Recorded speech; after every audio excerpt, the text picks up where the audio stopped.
All right, we're ready? Oh, I think you're muted. Do we have everybody here? I believe so. All righty. Okay, so we'll go ahead and call this meeting to order. Everyone please rise for the flag salute. I pledge allegiance to the flag of the United States of America and to the republic for which it stands, one nation, under God, indivisible, with liberty and justice for all. Roll call. Jamie Bailey, board member. Ryan Cristelli, board member. Stephanie Smith, board member. Jody Thompson, board member. Bernadette Bauer, board member. Chris Nesmith, superintendent. Delaney Hanson, student representative. Candace Goldsmith, staff. Eric Smith, staff. Jeff Monroe, staff.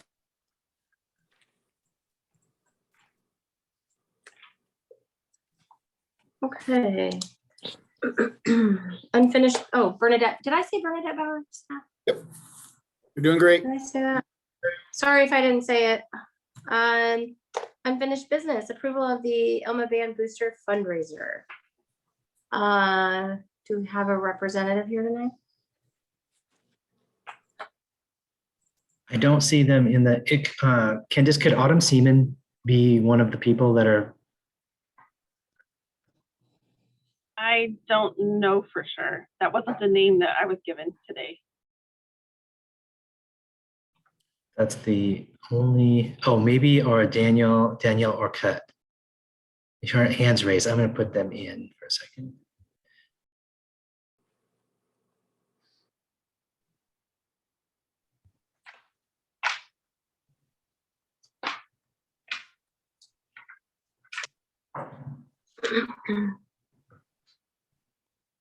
I'm Danielle Orcutt and I'm representing the booster.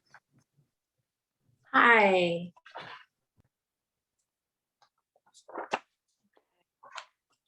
Jamie, you want to remind me? I can't remember why we had to table this the last time. We were asking questions about the concession and the raffle. Is that correct? We were asking questions about the UBI and the EIN number. Oh, there was none documented at the time. Okay. And so have you guys been able to establish that documentation that we needed? To my understanding, that everything has been emailed over because we are a 501c. They did some research and found out that a UBI number is not needed, and they won't actually give us one because we are a 501c. So there was supposed to be an email that went out to you guys from Angelica and who she spoke to at the school to send all that information over and all the links showing that they won't give it to us. We did receive that. Right? I think we just got it. They are also registered with the Charities Division at the state of Washington. Thanks, Candace.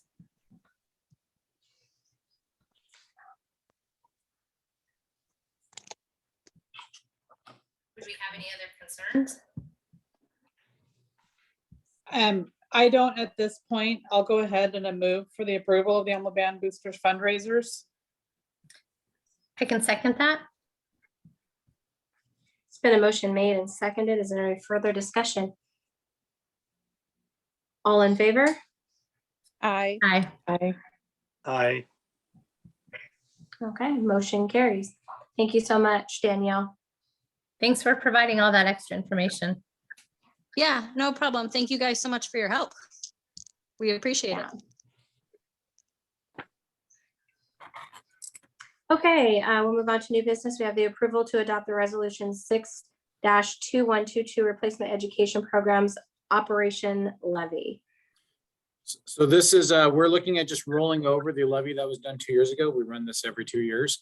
We are running at $2.39 per thousand, and we are filing with the county, and it is the resolution we need to file with the county.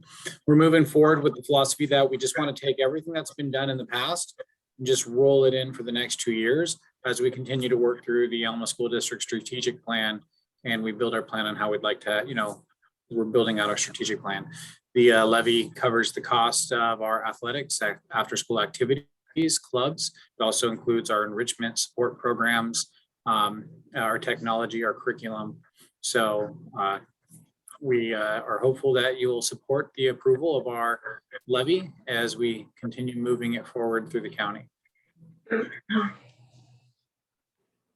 Hey, Chris, just double checking, is it 239 or I think it's a 219? The So resolution. 219, yes, sorry. Okay, 219, we're rolling it forward that's exactly what we've run the levy at for the last 2 years.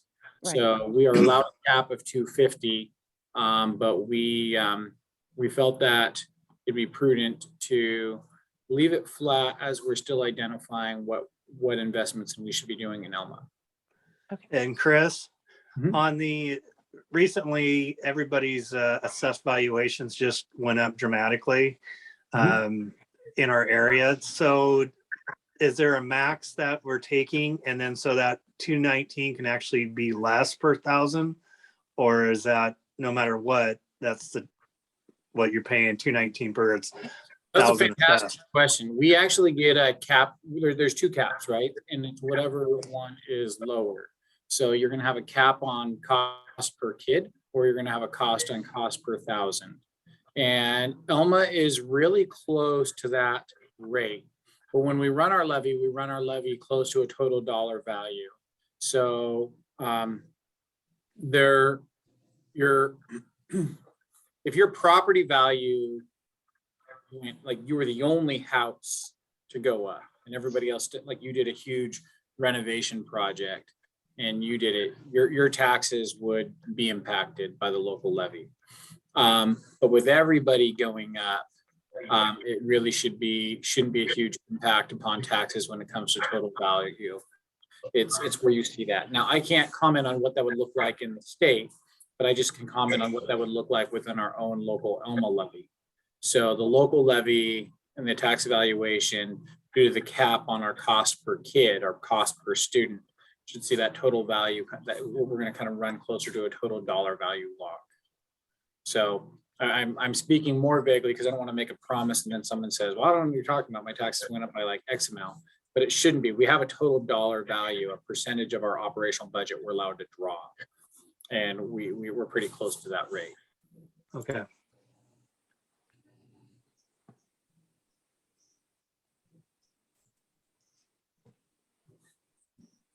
Jamie, you're muted.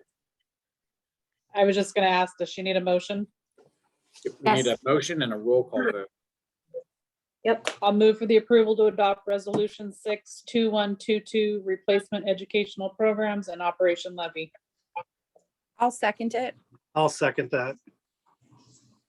Sorry, Jody. Ryan, Jody beat you. That's fine. Not this time, not this time. Okay, there's been a motion made and seconded. We'll go ahead and do roll call vote. Candace, go ahead. Jamie Bailey, Yes. Bernadette Bauer, Yes. Brian Christelli, Yes. Stephanie Smith, Yes. Jody Thompson, Yes. Okay, thank you all so much. Appointment for or against committee members. We have Or to against. advertise the draw for it, and we've had that on our district website for or against committees. I did have received interest from Mr. Tom Bowling for the for committee, and I haven't received an interest for the against committee. It's my understanding, I don't believe we need action on it, but just that I think just an acknowledgement that Tom Bowling is going to be representing the for committee, and we don't have representation for the against committee, and that we take a moment to kind of discuss, acknowledge that at our board meeting. How long do we leave that open? I think it stays open, yeah, until tomorrow. Until tomorrow? Okay.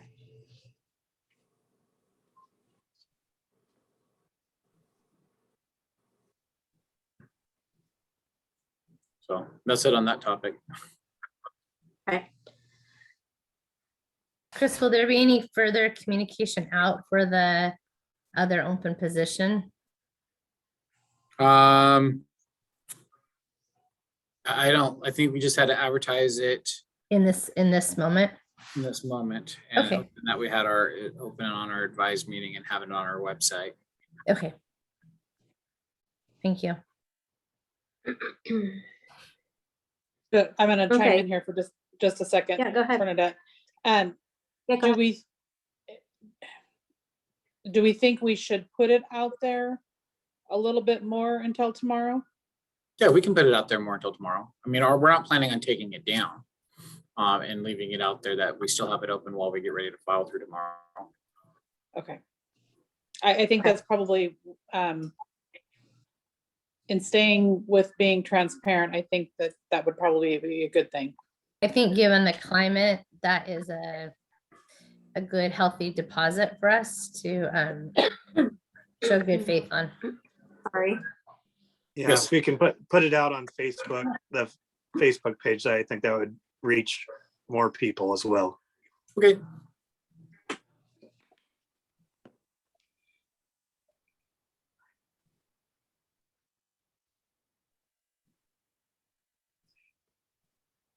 Okay, do you have anything else on that topic?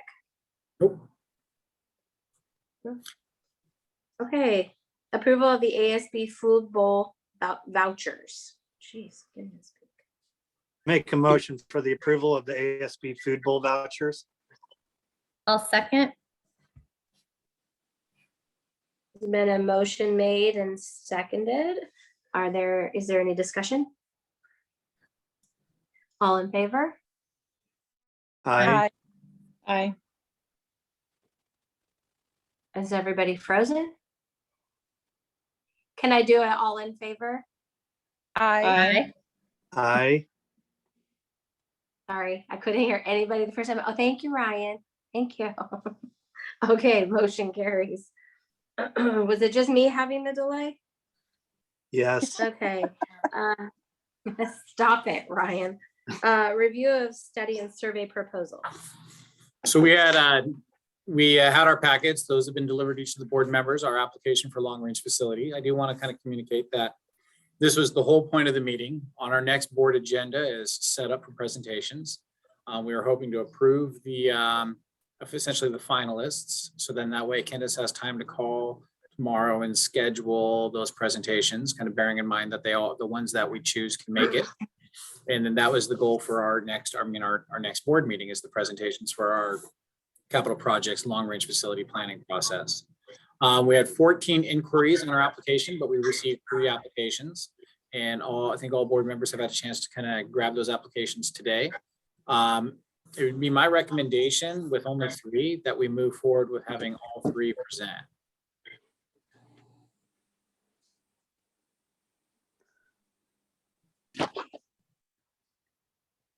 And does that look like a presentation in person, Zoom? How does that look? That'd be a presentation in Zoom. Our plan would be for the Zoom. next board meeting. So now, many of these proposals, they talk about pre-bond planning, and I want to clarify. There's no guarantee for a bond. What we're looking at proposals and applications on is their ability to bring engineers in, study our facilities, lead engaging in our communities from an outside perspective to lead our community engagement. And our community would be the ones to make the recommendations on what we should or shouldn't be doing to address our capital projects and our facility needs. So when reviewing it, it says like this would be a bond timeline. That would be under the conclusion that our committee has decided that we need a bond. That doesn't mean it's required that we would have that conclusion. And I think it's important to make that distinction, because we do run the risk in putting out in documents that say bond planning, that it almost implies that we will run a bond, and that's not the correct assessment, that we don't know what the community will recommend. Okay. Excuse me. Okay, so your recommendation from the board to the board is to have those three presenters at the next meeting. That would be my recommendation. And we just ask for it to be on there. It's a board vote. Yeah, I think we would vote on the three finalists to present. So you mind if I share my screen?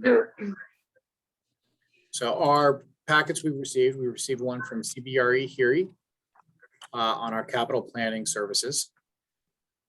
We have received a proposal from Sazan. And we have received a proposal from OAC Services, Inc. Our evaluation criteria, would pass this out to, would be consultant experience. Do they have the staffing to support this work? The methodology in which they approach it, and then doing the reference check and how their past projects have been completed. Chris, do we have any concept of where they would be in relation to cost with one another? Not yet. And when would we typically know that kind of information? We typically get it in the final presentation. So next week they would give us an idea of what we would be looking at? Yeah, but it's going to be a loose idea because once they receive it, the quote's going to be based upon the general scope of the project. Okay. So, because once we hire a consultant, we're going to tell them what we want to study. And that's really going to impact the cost. So I guess it's not fair to say that we're going to get a good picture on the cost. I think we're just going to we'll get a broad understanding of what the cost would be. Because the cost will change as we define the scope. Because the next phase after we select a consultant will be defining what we want studied. So if we were to study Davis Field and what it would take to address Davis Field, they would probably look at drainage. They need to bring in engineers. Well, if the engineer said, well, I can't really install a turf field here unless we looked at drainage. Well, they'd have to bring in another engineer to study the drainage. So the project is, once we define what we want them to look at and they understand the scope, which requires a lot of background work with Jeff, that'll adjust and change the price. Okay. So they're going to need from us a scope of project to kind of do the final pricing. And Chris, don't we apply for the study and survey grant from OSPI, helps pay for that, We already have. right? So, It's already been applied for. Yep. So we have $25,000 coming in from the state to help offset the cost of the site study. right. Okay. So, and Jeff and Lisa took care of that last month. Right. I would like to see all three of them. I think just the time I've had to look at the three different ones, they all have three unique kind of perspectives on how they're presenting. So I'd like to see all three. I agree. Me too. I'm in agreement. Okay, so probably a board action on. I move to proceed with all three of the companies that bid to do an in-person or Zoom presentation next week. I'll second that. And a motion made and seconded. Is there any further discussion? All in favor? Aye. Okay, motion carries. All right. I think that's it. That made it really, really relatively painless. Well, we have a chance to kind of review those applications and we'll go to work on beginning setting up presentations. All righty. I make a motion that we adjourn the meeting. I'll Thank second. you. All right, there's been a motion made and second to adjourn. All in favor? I. Motion carries. Thank you, everyone. Have a great night. Good Have a night. good weekend too. Good night.